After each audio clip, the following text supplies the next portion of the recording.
Wow! Naramdaman nyo yung lindol kanina, intensity 5, Calapan area. Abot hanggang dito sa amin sa Tanawan.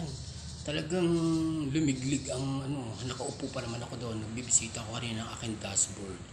Sabi ko ba, nauga. Sigaw ako, may lindol, kaya lang nalaman ng ibang tao. Tsaka naramdaman din ng iba. Diba, kaya mag-iingat tayong pare-pareho sa ganito nagaganap na sitwasyon.